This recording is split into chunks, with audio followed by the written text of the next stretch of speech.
This is part two of the lectures on creating the proper persuasive speech, and we're talking the plan section of the speech. We've already taken a little bit of a look at what goes into the plan section. Let's deal with this a little more, and then we will go on and talk about justification, which is also a major part of the speech. Let's talk about some examples here. First of all, you're trying to convince us that the federal government should pass legislation to reduce the cost of prescription drugs for Americans 65 plus. For your plan, you say that Medicare coverage must be expanded. Well, how is it going to be expanded? And who would get it? What's it going to cost? Are there payments involved? All of these things need to be part of the process that you explain to us. Let's say the government should pass legislation that monitors drug prices. All right, how's it going to work? Who is going to be involved in running the operation that oversees it? Or how about lobbyists must work with pharmaceutical companies? All right, how are they going to work together? What are the penalties going to be if they don't work together, and who is going to enforce that one? All right, now let's go back to talking about paying for your plan, because in a lot of cases, if you're talking about increasing enforcement for something, or we've got to change the way we do something, it's going to cost more. Someone's got to pay for it. All right, let's say that you come up with something, you're wanting to eliminate some taxes somewhere else, and you're going to pay for that by raising the cigarette tax. All right, now think about this. Cigarette taxes are already high, $5, $6, $7 now a pack in some states. If you raise them again and people quit smoking, which we would all like for them to do, but if a number of them do because they can no longer afford it, now where's your money coming from? Where will the money be found to replace the cigarette taxes that were being generated?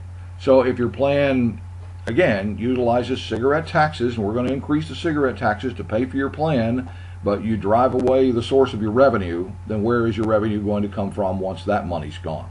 All right, you want to create a state lottery to pay for your plan. This is new money, usually generates millions or billions of dollars in revenue. But do your research and you'll find this new money is usually 100% available for only a maximum of 2 years. And then money from the lottery has to be spent to generate new games for the lottery. And money from the lottery must be spent advertising the lottery on radio and television. So now the budget that was originally set based on the maximum amount of dollars coming in from the lottery, well, that's shortchanged a little bit because you're having to create the new games and you're having to spend money to advertise, and money to advertise is not cheap. So now you've got to come up with ways to replace those dollars. So again, issues you have to think about when creating your plan. By the way, you don't necessarily need evidence for your plan because you're coming up with your own plan here. Now, if you can find evidence to support you, that is perfect. But remember, this is your plan, so you need to come up with the justifications for it. Now let's talk about justification just a little bit. You're saying in this section that your plan will work because, and there are ways that you can do the because, several ways. First of all, let's talk about analogies. If you're talking about something that is a government operation, well, is it being done in other states or other countries or cities or universities? How are they doing it?